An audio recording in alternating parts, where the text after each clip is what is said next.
Hello everyone, आज हम लोग पढ़ेंगे वैदिक काल से संबंधित कुछ महत्वपूर्ण प्रश्नों के विषय में, जो कि हमारे पेट के एग्ज़ाम के लिए और लेखपाल के एग्ज़ाम के लिए बहुत बहुत इम्पोर्टेंट हैं। देखते हैं वैदिक काल में विवाह के प्रकार। वैदिक काल में विवाह के कितने प्रकार थे? वैदिक काल में विवाह के 8 प्रकार थे, जिसमें पहला है ब्रह्म विवाह, जिसमें क्या होता है, कन्या के वयस्क होने पर उसके माता पिता द्वारा योग्य वर खोजकर उससे अपनी कन्या का विवाह करना।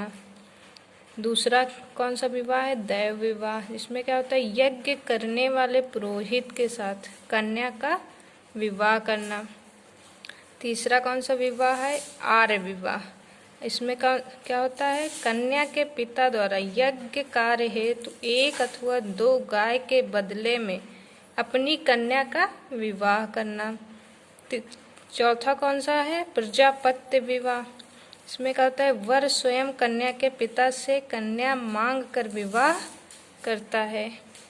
और हमारा 5वां कौन सा है? गंधर्व विवाह, इसमें क्या होता है, कन्या तथा वर प्रेम अथवा कामुकता के वशीभूत होकर जो विवाह करते थे।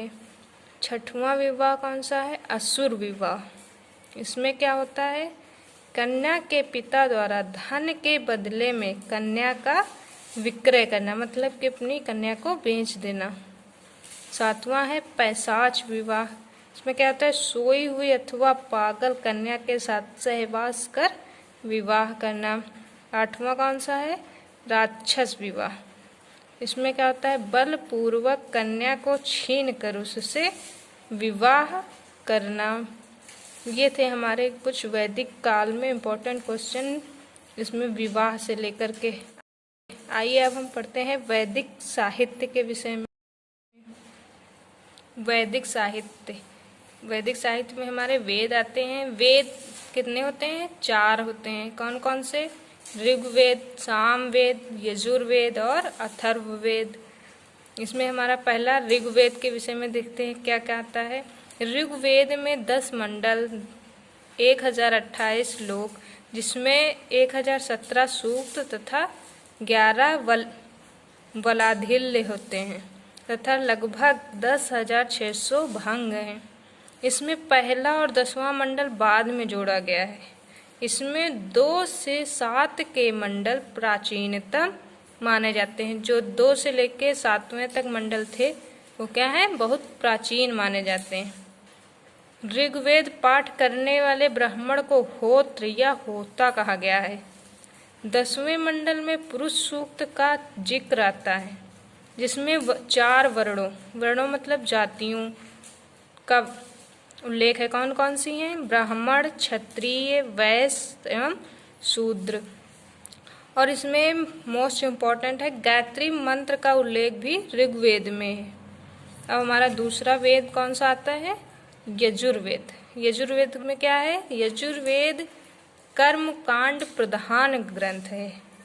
इसका पाठ करने वाले ब्राह्मणों को अथर्व कहा गया है। क्या कहा गया है? इसका पाठ करने वाले ब्राह्मण को अथर्व। या 2 भागों में विभक्त है। कौन कौन से? कृष्ण यजुर्वेद, जो कि गद्य में है। दूसरा है शुक्ल यजुर्वेद, जो कि पद्य में है। यह एक ऐसा वेद है जो कि गद्य और पद्य दोनों में उपलब्ध है। तीसरा हमारा कौन सा वेद है? सामवेद। साम का अर्थ क्या होता है? गान। इसकी रचनाओं का गान करने वाले ब्राह्मण को क्या कहा जाता है? उद्गात्र कहा जाता है। क्या कहा जाता है? उद्गात्र। सामवेद में कुल 1549 ऋचाएं हैं। वेदों में सामवेद को भारतीय साहित्य का जनक माना जाता है। किसको भारतीय साहित्य का जनक माना जाता है? सामवेद को। अब हमारा चौथा है अथर्ववेद। इसकी रचना अथर्वा ऋषि ने की थी। अथर्व शब्द का तात्पर्य पवित्र जादू। इसका क्या तात्पर्य है? पवित्र जादू। अथर्व में रोग निवारक, राजभक्ति, विवाह, प्रणय, गीत, अंधविश्वासों का वर्णन किया गया है। हम जानते हैं कुछ वेद जो थे उनके ब्राह्मण कौन कौन से थे। इसमें हमारा पहला वेद कौन सा था? ऋग्वेद। ऋग्वेद के कौन से ब्राह्मण थे? कौशिकी और ऐतरेय। फिर दूसरा कौन सा है हमारा वेद? यजुर्वेद। यजुर्वेद के कौन से ब्राह्मण थे? तैत्तिरीय तथा शतपथ। तीसरा कौन सा हमारा वेद है? सामवेद। सामवेद के कौन थे ब्राह्मण? पंचविश और जैमिनी। चौथा है अथर्ववेद। अथर्ववेद के कौन ब्राह्मण थे? गोपथ। वेदों के बाद हम देखते हैं पुराण। पुराणों की संख्या कितनी है? 18 है। इसमें जो मुख्य पुराण है कौन कौन से हैं? मत्स्य पुराण, विष्णु पुराण, नारद पुराण और वमन पुराण। पुराण के बाद हम देखते हैं अरण्यक। इसमें क्या होता है? अरण्यक शब्द अरण्य से बना है जिसका अर्थ क्या होता है? जंगल।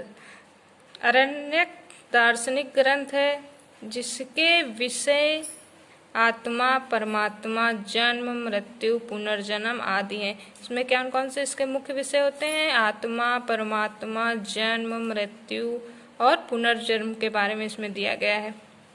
आर्यक ज्ञान मार्ग एवं कर्म मार्ग के बीच का एक सेतु का कार्य करता है। उसके बाद क्या आता है? उपनिषद। उपनिषद इसका शाब्दिक अर्थ उस विद्या से है जो गुरु के समीप बैठकर एकांत में सीखी जाती है। इसमें आत्मा और ब्रह्मा के संबंध में दार्शनिक चिंतन होता है। इस उपनिषद की कितनी संख्या है? ये 108 होते हैं। इन्हें वेदांत भी कहा जाता है क्योंकि ये वैदिक साहित्य का अंतिम भाग है। हमारी अगली कौन सी है? वेदांग। वेदांग क्या होता है? वेदों का अर्थ समझने व सूक्तियों को सही उच्चारण के लिए वेदांग की रचना की गई। ये कितने होते हैं? वेदांग हमारे 6 होते हैं, जिसमें पहला कौन सा है? शिक्षा, कल्प, व्याकरण, निरुक्त, छंद तथा ज्योतिष।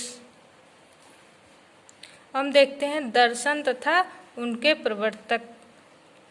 हमारा पहला दर्शन कौन सा है? सांख्य दर्शन। इसके कौन प्रवर्तक हैं? कपिल। दूसरा कौन सा दर्शन है? योग दर्शन, जिसके कौन प्रवर्तक हैं? पतंजलि। और तीसरा है वैशेषिक दर्शन, जिसके कणाद प्रवर्तक हैं। चौथा दर्शन है हमारा न्याय दर्शन, जिसको गौतम जी ने और पांचवा है पूर्व मीमांसा, जिसको जैमिनी ने। छठवां है उत्तर मीमांसा, जिसके प्रवर्तक कौन हैं? बादरायण, जिसको व्यास भी कहते हैं। तो ये थे हमारे दर्शन तथा उनके प्रवर्तक के नाम। डेली ऐसी अपडेट पाने के लिए हमारे चैनल को सब्सक्राइब कीजिए और वीडियो को लाइक कीजिए और ज़्यादा से ज़्यादा लोगों में शेयर कीजिए। Thank you class.